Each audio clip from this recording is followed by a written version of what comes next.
نحمده ونصلي على رسوله الكريم اما بعد اعوذ بالله السميع العليم من الشيطان الرجيم بسم الله الرحمن الرحيم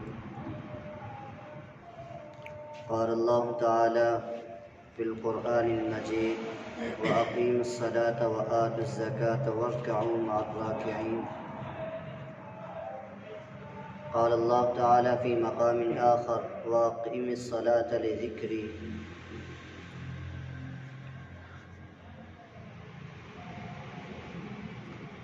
سامعین محترم، اللہ رب العزت نے قرآن کے اندر بارہا مرتبہ قرآن کے اندر نماز کا حکم دیا۔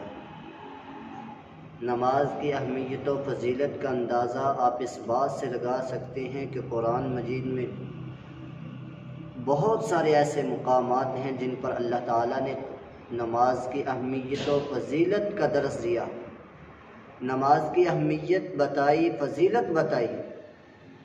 نماز پڑھنے والے کے اوپر جو انعامات کیے جائیں گے یا ہو رہے ہیں ان کے متعلق قرآن میں اللہ رب العزت نے فرمایا۔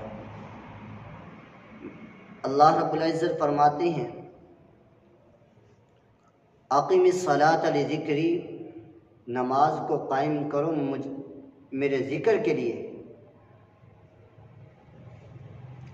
اللہ رب العزت نے ایک مقام پر فرمایا یا ایھا الذین آمنوا استعینوا بالصبر والصلاۃ،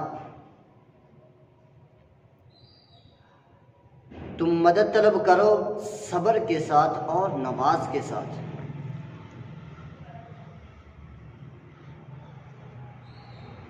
اور محبوب پیغمبر علیہ الصلاۃ والسلام کی احادیث سے بھی بہت ساری نماز کی اہمیت و فضیلت بہت ساری احادیث سے ملتی ہیں۔ سیدنا ابو ذر رضی اللہ تعالیٰ عنہ فرماتے ہیں کہ محبوب پیغمبر علیہ الصلاۃ والسلام ایک دفعہ سردی کے موسم میں باہر نکلے، آج کل کے دنوں میں جس طرح آج کل سردی ہے، سردی کا موسم چل رہا ہے، اللہ کے محبوب پیغمبر علیہ الصلاۃ والسلام سردی کے موسم میں باہر نکلے اور جا کر ایک درخت کی دو شاخوں کو پکڑ لیا۔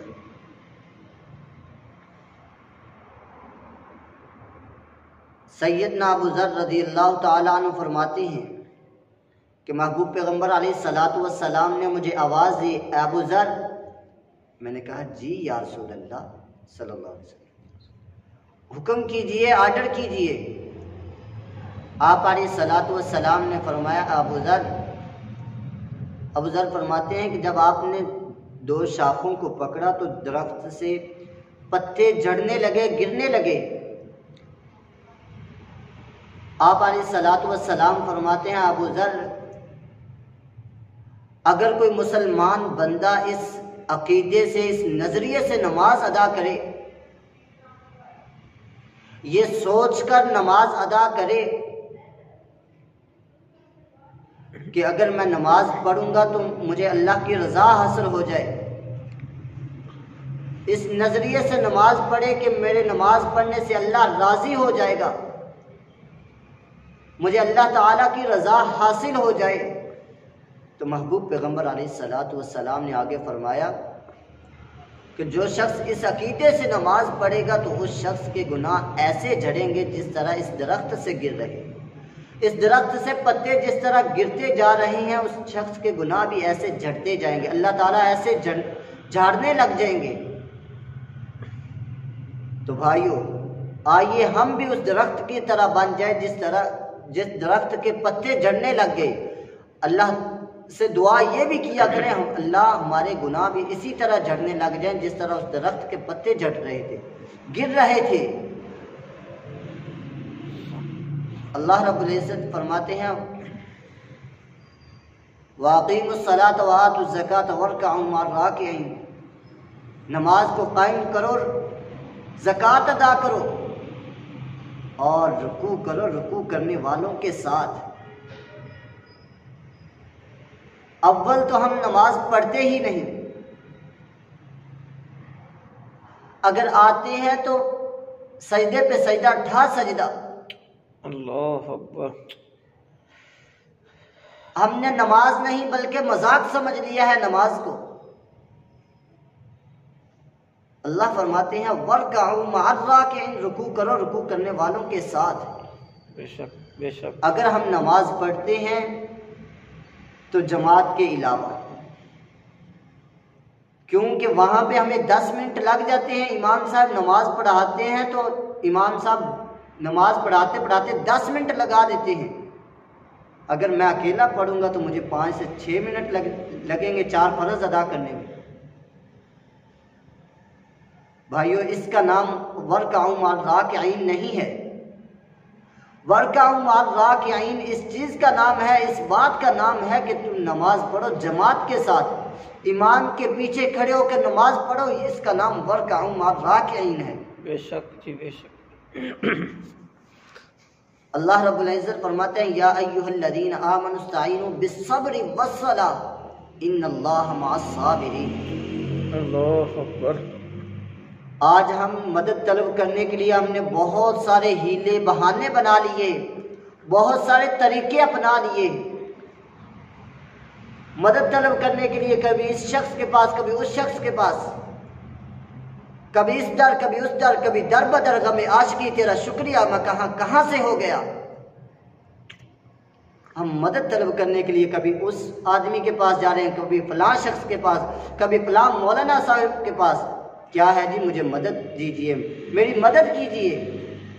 یار کبھی رات کے آخری پہر میں رب کا دروازہ کھٹکھٹا تو صحیح، کبھی رات کے آخری پہر میں اٹھ کر کبھی 2 نفل ادا کر تو صحیح۔ 2 نفل ادا کرنے کے بعد اس آنکھ سے ایک آنسو تو بہا دے، مدد کرنا میرے اللہ تعالیٰ کا کام ہے۔ میں کہتا ہوں آنسو بعد میں زمین پر گرے گا، اللہ تعالیٰ تیری مدد کرنا پہلے سے شروع کر دے گی، تیری مدد ہونا شروع ہو جائے گی۔ کبھی ایک آنسو بہا کر تو دکھا۔ ہم دنیا کے لیے تو بہت سارے آنسو بہاتے ہیں، لیکن ہم نے کبھی نماز کے اندر ایک آنسو تک نہیں بہایا۔ تو بھائیو، اللہ رب العزت سے دعا بھی کیا کرے کہ اللہ ہمیں پکا اور سچا نمازی بنا۔ آمین جی آمین۔ اور اگر ہم نماز پڑھنے لگ گئے ہیں تو اللہ سے دعا کیا کریں کہ یا اللہ جو میں نے نماز پڑھی اپنی بارگاہ میں قبول فرما۔ سبحان اللہ۔ آج کل ہماری اکثر عبادات اسی وجہ سے قبول نہیں ہوتی، کبھی ہم نے ہماری دعا اسی وجہ سے بعض اوقات قبول نہیں ہوتی، کبھی ہم نے یہ کہا کہ یا اللہ جو میں نے مانگا ہے تجھ سے، جو مانگا ہے یہ قبول بھی فرما۔ یار بھائیو، جو عبادات کرتے ہو، صدقہ خیرات کرتے ہو، نماز ادا کرتے ہو، تو اس کے بعد یہ دعا اللہ تعالیٰ سے لازمی کیا کرے کہ یا اللہ جو میں نے کیا تیری رضا کی خاطر کیا، جو کیا تجھے راضی کرنے کی خاطر کیا، اللہ اسے اب قبول بھی فرما، درجہ قبولیت سے نواز اسے۔ تو اللہ تعالیٰ سے دعا کرتا ہوں کہ اللہ ہمیں 5 وقت کا پکا اور سچا نمازی بنا، اور محبوب پیغمبر علیہ السلام کے بتائے ہوئے طریقے کے مطابق نماز ادا کرنے کی توفیق عطا فرما۔ رسول اللہ صلی اللہ علیہ وسلم نے فرمایا ان اول ما يحاسب به العبد الصلاۃ فان صلحت فقد افلح وانجح۔ رسول اللہ صلی اللہ علیہ وسلم فرماتے ہیں کہ قیامت والے دن سب سے پہلے جس چیز کا حساب ہوگا وہ کیا ہوگی؟ نماز۔ سب سے پہلے جس چیز کا حساب ہوگا، سوال ہوگا، وہ نماز ہوگی۔ آقا علیہ الصلوۃ والسلام نے فرمایا فَإِن صَلَحَتْ فَقَدْ أَفْلَحَ وَأَنجَحَ۔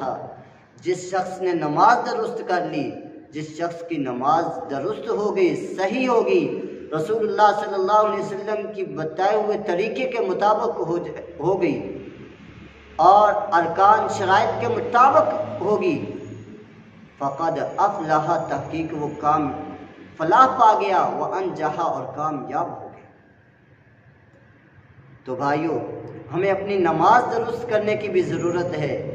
ہمیں چاہیے کہ ہم اپنی نماز کو درست کریں اور درست کیسے ہوگی؟